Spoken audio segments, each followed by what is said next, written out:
The HoopHall Classic is well underway in Springfield, Massachusetts, and we've got plenty of exciting basketball on our hands the next 3 days. 13 games featuring dozens of ESPN 100 recruits coming at you on the ESPN family of networks. We get it all started with a top 25 matchup between Lumiere and Gonzaga right now. Alongside ESPN national recruiting analyst Adam Finkelstein, Adam Giardino with you. Here's a look at what we're looking at the next couple of days. It's going to be a tremendous weekend of action. You see all the individual prospects along with some of the very best teams the nation has to offer. 13 games on television starting right now. It gets good right now. It gets even better the rest of the night. Settle in. We've got plenty of high school basketball coming at you on a Saturday in Springfield. There's a look at the guy that we're going to be keeping an eye on, senior for Lumiere, Jaden Ivey. Jaden Ivey, he is signed with Purdue, part of a great class from Matt Painter, a big skilled guard. He shoots the ball from behind the arc. He's super smooth. I think he's still evolving physically. He's a guy who's in the ESPN 100 and I think still improving as he heads off to college. Lumiere gets the tip there in the navy going left to right. The home whites for Gonzaga making the trip up from our nation's capital. Gonzaga starting in their trademark man-to-man. You're going to see him pressure the ball, get into passing lanes. Jeremy Sohan down on the block, leaves it short. The rebound grabbed by Myles Stute.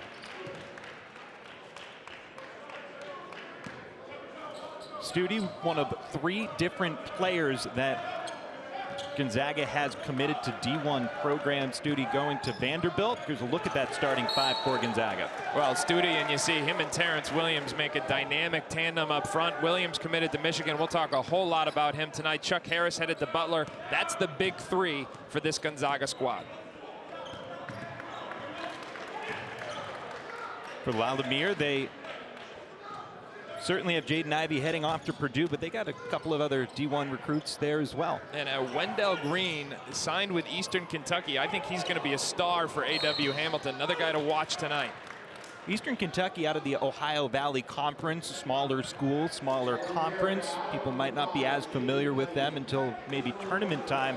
They're 6-11 this season overall, but 3-1 in conference play, so they're looking to get some momentum, and certainly Wendell Green Jr. can help that beginning next year. Yeah, A.W. Hamilton just in his 2nd year on the job, getting young players to build, especially when you have a low to mid-major program. It's what it's all about, and that's what he's doing, and that guy, I tell you what, he's going to be a huge addition.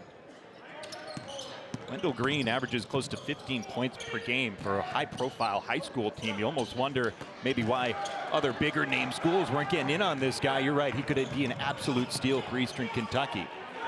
See what we got here in the open floor. Chuck Harris up ahead, denied by Kamari Lands. 7 appearances at the Geico Nationals in the last 8 years. And you know what, we're going to be talking a lot this afternoon about, plays and of the last decade. Lumiere was certainly one of the teams of the last decade. Really came on strong and was a factor when he joins the Big East. Butler's been known for that this season. Mentioned this 7 of 8 years at the Geico National Tournament. There's a 3 knocked down by Kamari Lands. So what a start the sophomore is off to. First, the big block shot against the glass. Now he's showing the versatility, stepping out, pretty mechanics on his shot. Nice soft touch, good loft on that ball as well. Pass up ahead, the 3-man rush, and a bucket that rolls in for Wendell Green Jr., who missed that jumper for Gonzaga, listed at about 5'10", but he's a guy that's already getting looked from some pretty big schools, including Georgetown, inquiring about him. There's Dinkins for 3. Lalu going to try and slow it up here, call play.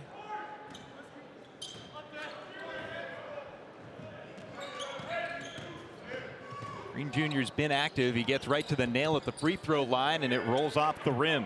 Notice the way Terrance Williams went and rebounded that ball out of his area, sparking the transition. Stute wanted to throw it down. He gets the 2 points anyway. Well, Lumiere has been a factory for Big Ten products over here. They've got a couple. We already talked about Jaden Ivey headed to Purdue. Trayton Thompson, only a junior. He'll play for Richard Pitino at Minnesota in a couple of years. And then for Gonzaga, Terrance Williams. He made a verbal commitment to Michigan, was initially pledged to Georgetown, decommitted shortly after some of the attrition in the headlines earlier this fall, reopened his recruitment. Now he will join his AAU teammate Hunter Dickinson, playing for Juwan Howard at Michigan. Not a bad slew of options for Terrance Williams when you've got Red a junior, 6'4", 205. You can see that strong upper body. He's received some offers. East Carolina, James Madison on the radar, and you can imagine some bigger schools will start to get in on him. Well, he's a guy who had a big early reputation. I think lots of times that's more of a burden than a blessing, but you can see he's big and strong at a young age. He's continuing to expand his skill set, get more versatile with his overall attack. Reset on an offensive rebound kick out by Lumiere. Kamari Lands missed an open three. Now he takes it in all the way to the bucket in an offensive foul. Gonzaga take to the inside. That one's turned away as Lands collects the loose ball. It was Chuck Harris. We talked about him headed for Butler, trying to get himself going offensively. He's been quiet so far. Jumper from the elbow. That rolls out, put back. Creighton Thompson, we talked about him, but he comes off the bench, the Minnesota commit. Come on, man, I'm committed. I'm going to Minnesota. I don't get to start. I'm sure there's a good reason for that, though. Senior heavy lineup for Lumiere, and I think the junior come off fresh with just a minute to go in the first quarter. Got to be impressed with both teams' defensive effort right now. A little different philosophy. Lalu's in gaps and really shutting down the dribble penetration, but there is the versatility of Terrance Williams. Shoots such a high percentage, not just inside the arc, but behind it as well. In my mind, he's really become more of a 3 over the years. I thought he was more of a small ball 4 as an underclassman, but he's gotten himself leaner physically, so he's able to cover on the perimeter better, and he shoots the ball at a very high clip. And head coach Stephen Turner said as much, that he plays with his back to the basket a lot at this level, but he certainly doesn't expect Williams to be playing with his back to the basket in the Big Ten. There's a 3, and that's Lalu, for the most part, in gaps, trying to discourage dribble penetration.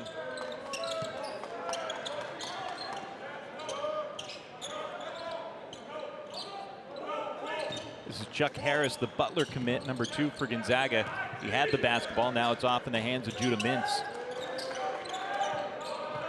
A little stagnant here offensively, trying to get something going. Got to get the ball inside that arc. Never did. How about that? Yeah, that's sometimes it's better to be lucky than good. He's unselfish. He's a high character kid. He's about winning first and foremost. So checks all the boxes that you would want from a young prospect.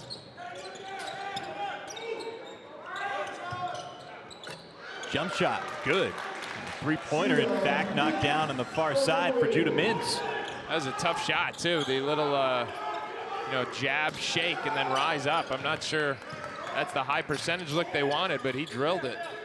This is Lands, as Lumiere's gone in a little bit of a drought, 7-0 run for his size with his athleticism. That's why people are so high on his upside. It's erased at the rim by Malcolm Dredd. Now the breakout in on Lands, who alters the shot, not the clean block, but forces the miss. Yeah, up and down we go. And a three-pointer, that one's buried by Wendell Green Jr. So although spot-up shooting, game of horse, that's probably where my best chances are these days. He's Adam Finkelstein, ESPN national recruiting analyst. Adam Giardino with you. Baby hook in the lane. That one's good from Josiah Hardy. So hard for guys to check him off the bounce is why he's got the potential to be a very versatile scorer down the road. It's a long 3 for Kamari Lands. No. That rebound snatched down by Judah Mintz. Yeah, it was a good rebound too. Big fella coming in there. Thompson challenged it at the rim, but Mintz still able to pull it down. Devin Dinkins turned away at the elbow. This is Mintz leaning in, but an offensive foul. Wave off the bucket. Elite 24 under the backdrop of the Statue of Liberty. That was my moment of the decade. We're going to show you all of those images, so you definitely want to stick with us at halftime. Kamari Lands, a little bit of contact, and he finishes through it, but despite the no foul. Yeah, and I thought that was a really impressive finish to have the body control to get up there and the touch, even with that body trying to slide under him when he was in midair. Williams, air balls a 3. He's been particularly quiet this first half. Yeah, he's struggling. It's very atypical right now. Midwest schools, DePaul is getting in on them. It's kind of that flashier name out of the Big East, but I think the point is well taken that players need to recognize where they're going to be able to make a quicker impact if that's what they're going for. Well, and you know, one of the things too is a lot of it comes down to timing. So when you decide to sign during the early signing period in November, basically that means you're choosing from among the schools that more often than not prioritized you during the summer. So you see that great transition possession that time. He got downhill, and I think what that was a set that was diagrammed coming out of the halftime huddle, trying to get him going, because he didn't have anything, couldn't get into a rhythm himself either. Oh, someone who doesn't need to get going, Wendell Green Jr. is already in first gear. He's got half of the points for Lumiere, 12 of the 24. But you know, in that first half, we talked a lot about his ability to play make, to create offense, to play with a flair. What we didn't talk a lot about was what you saw there was his ability to shoot the basketball, and at his size, that's crucial. Here's Jaden Ivey, the slam. That's a part of Ivey's game that I think has really evolved. He's an evolving athlete playing with more explosiveness. Because he rotated over, he took away what would have been an easy two.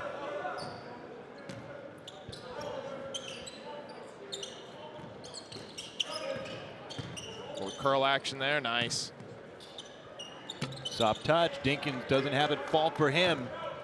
It's a good possession though, inside out, got a paint touch and then a wide open rhythm shot. Pass on the inside and the finish, no good for Sohan. Getting out in transition. The Euro step for Williams, and he leaves that one just a little short. Today is just not his day. That's a shot he makes 9 out of 10 times. Oh. How about that for a response with a Euro step and a fancy finish. Sohan with a follow. It was a great move to get to the rim. Sohan didn't give up on the play and threw that one down. Sohan 6'8", 220. He's a junior. Interest from Baylor, Cincy, Marquette, Creighton, DePaul, Maryland. Show that to a few more schools and you'll get some more interest. Williams, the follow off of his own miss. One of the few mistakes by Kamari Lands in this game today. Just an air ball and a pretty good look from three. Yeah, you could see it was just, that one was just short as soon as it left his hand. Didn't finish the stroke, finish his follow through. Some new ESPN 100 coming out Wednesday. Make sure you check in on that. Just as soon as you're done checking out the next 12 games that we've got on our hands here in Springfield. So here's what Gonzaga has done. That they've gone a little bit smaller here, and that's allowed Williams to get a bit of a mismatch there with Thompson on him. Thompson cannot guard Williams off the dribble, so now he's getting to attack the rim, getting himself going to the basket. The inside, nice move.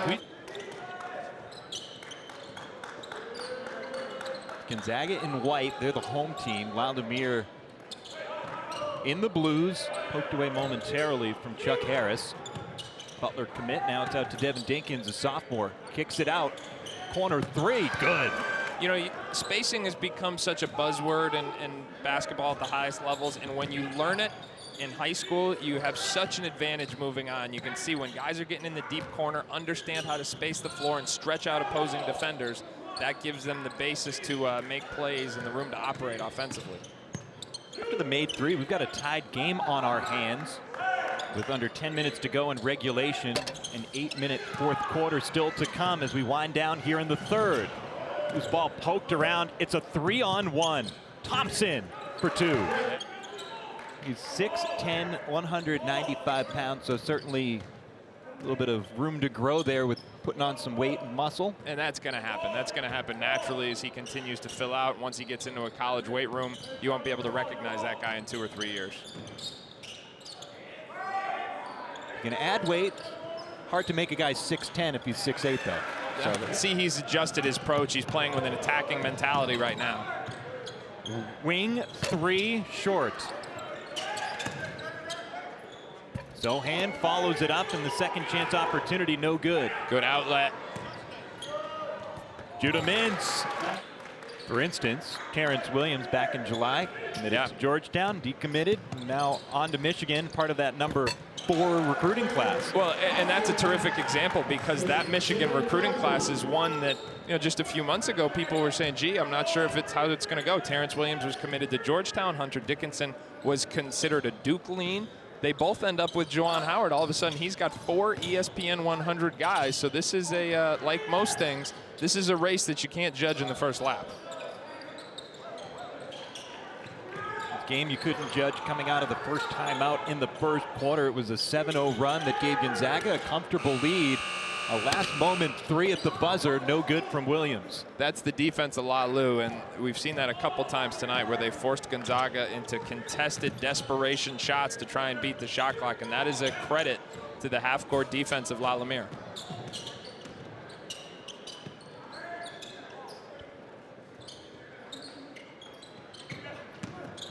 Drive into the lane, some heavy contact knocking Wojcik down. He's up though. Rebuilt in a hurry in Chris Mack's second year, already one of the top programs in the country. Judging by the HoopHall Classic, with a ton of talent in terms of commits, there are 5 Duke commits that are here, and Louisville's got none. No Louisville Cardinals in attendance this weekend. Wojcik with a 3. You know, I think some of that is misleading, and this goes into your previous point. Well, the way class rankings are calculated, it's based on not just on quality, but also on quantity. And so when you're Duke and Kentucky and you're producing one and dones every year, that means you're going to recruit 4 or 5 guys every single year. And so the sheer quantity, those plays are going to become much easier for him to finish inside.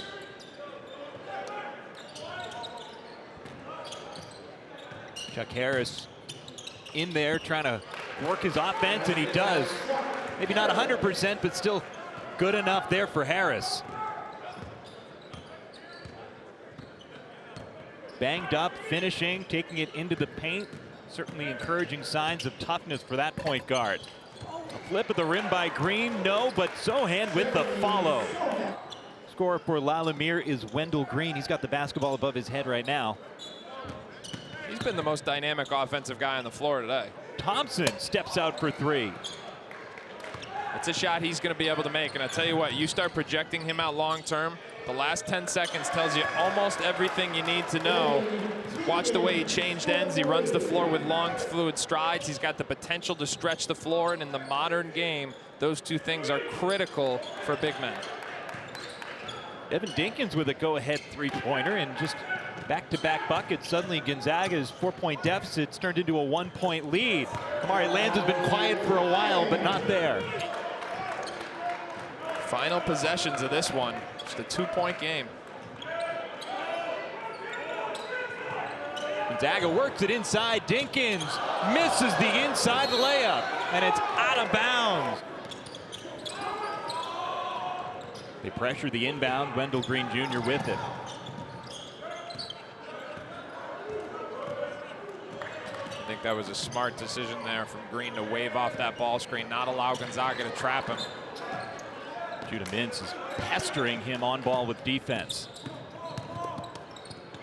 A strip. Gonzaga goes for the loose ball. Instead, it's Ivey with the slam. Climbed the ladder and put it away. Just when it looked like things weren't working out. Good Lord. Check out SportsCenter later on tonight. You could be looking at a top 10 play by the Purdue commit.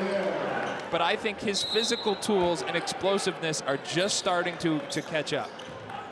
We saw some explosiveness, no doubt there. Williams, the catch, the shot, no. Poked out of bounds. Lumiere 47-42 over Gonzaga. Top 25 matchup goes to the team from LaPorte, Indiana. For Adam Finkelstein, I'm Adam Giardino. Thanks to our entire crew. Keep it tuned right here. HoopHall Classic rolls on. Plenty more high school hoops to come at you the rest of the weekend.